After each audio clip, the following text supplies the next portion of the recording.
welcome back everybody, and ready for chapter 3 of the Creakers. So far we've found out that Lucy's mum and dad have both gone missing and the children are left all on their own. At the moment they're all very excited because they can do whatever they want. Wouldn't you love that? Especially at the moment with no school. Okay, so chapter 3 is called Helpful. Lucy went home and did her homework. Oh, Lucy is such a boring snore bag. No, I'm not, said Lucy. Yes, you are. These people didn't buy this book to read about you doing your homework. This book is all about how you save the town. Is it?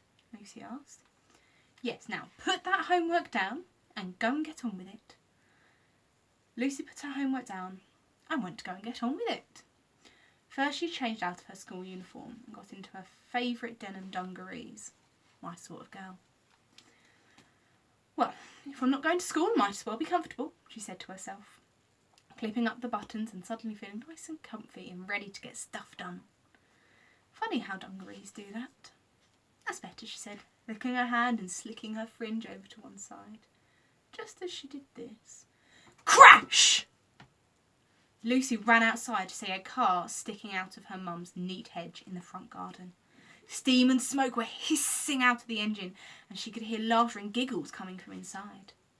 What the chickens! Lucy cried as the driver's door swung open and she saw the person behind the wheel. Actually, it was 2 people. 2 young boys from her school. They were brothers and always getting into trouble. Buzz! Buddy! Lucy cried. What on earth are you doing? There they are, getting out of the car. Buzz was sitting at the steering wheel, barely able to see out of the window, while Buddy was crouched on the floor, operating the pedals. Just going for a spin, Buzz explained. But you're a little boy, you can't drive. Buddy called out from under the steering wheel. Why have we stopped? I think we're out of petrol, Buzz replied. You've stopped because you've crashed, you nitwits, and you're lucky you didn't hurt anybody or yourselves. Lucy cried. Now get out of that car or I'm going to tell... She paused.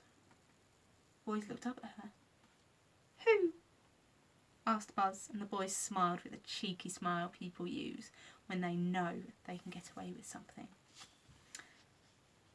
Oh, said Lucy, suddenly realising there was absolutely nobody to tell. Nobody to stop these boys doing whatever they wanted. She was all on her own.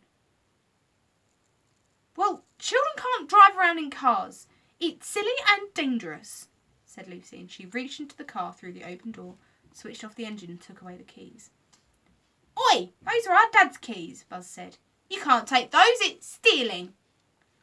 Exactly, they're your dad's keys for your dad's car. What would he say if he saw you both now, Lucy said. Yeah, but he can't see us, can he? Buzz replied. Well, he will when he comes back, unless you think your dad is never coming back. Do you? Lucy said. Buzz's face changed suddenly.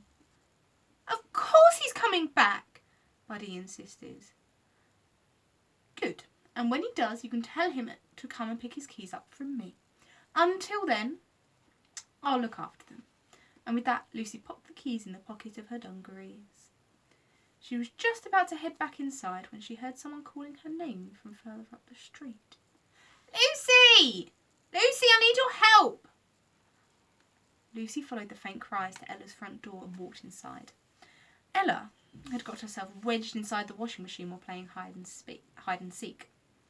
To be fair, she hadn't been found for 3 hours, and by that point no one else was playing the game, so technically she'd won. Yes, I'm the best! Ella cheered as Lucy carefully removed the door with a screwdriver, like she'd seen her dad do once, and Ella was free to continue annoying her friends. Right, time for a sandwich, Lucy said to herself, rubbing her hungry tummy.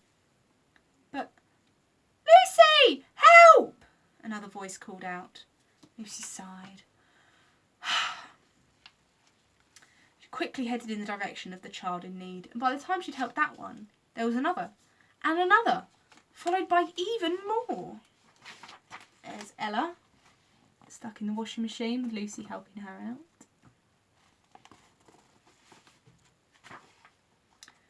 On that day, the day it all began, 12 separate kids got their hands stuck in biscuit jars, 7 got Play-Doh wedged up their nostrils, 1 managed to paint herself purple, even her belly button, and every single child wanted Lucy to help them out.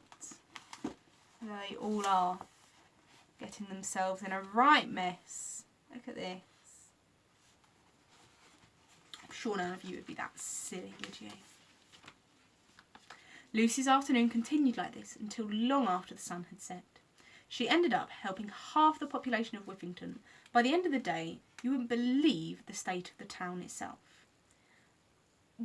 What do you mean, you would? Okay, check this out. The houses were so messy, they looked like they'd been decorated for Halloween. Loo paper hung from the branches of every tree. Windows were flung wide. Sofas had been shoved out into front gardens with children jumping on them, with their shoes on. One house had the entire contents of its living room spread out on the roof. Another had the entire roof in the living room. It was as if all of Whiffington had turned completely topsy-turvy. The grown-ups hadn't been gone for 24 hours yet, and already the town looked like some scene from a disaster film. As she walked home that evening, Lucy helped anyone who needed it and picked up as much rubbish as she could, dumping it at the back of her dad's truck. Being responsible had become part of who Lucy was, especially since her dad left. She had seen how tough it was for her mum, and she'd had to grow up pretty quickly. So while all the other kids spent this first grown-up free night causing mayhem and getting into mischief, staying up late, eating ice cream for dinner and pizza burgers for pudding.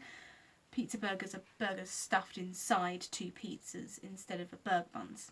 They're amazing. You should try them if your parents ever go missing. Lucy was getting herself ready for bed.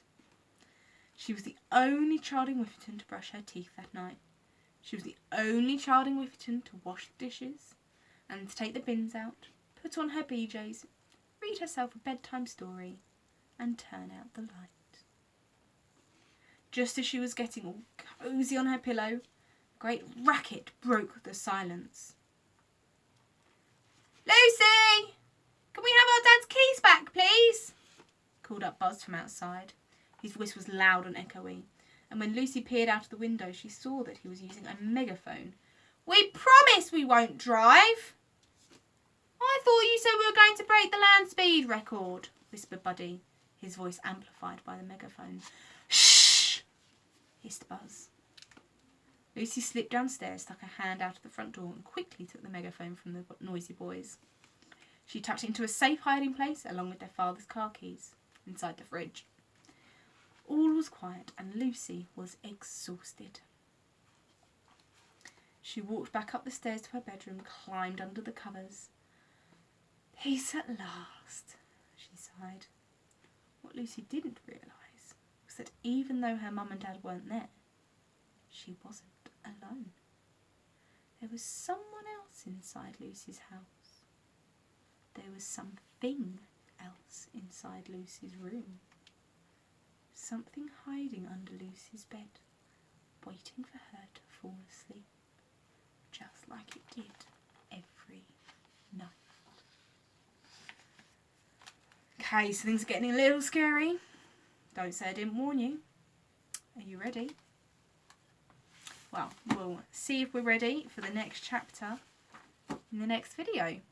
Hope you're all as excited as I am. I'm on the edge of my seat. Well, I'm sitting on my bed. On the edge of my bed waiting for the next one. So, hope you enjoyed it. Send me an email if you have. I look forward to seeing how many people have come and shared this chapter with me. And I'll see you in the next video.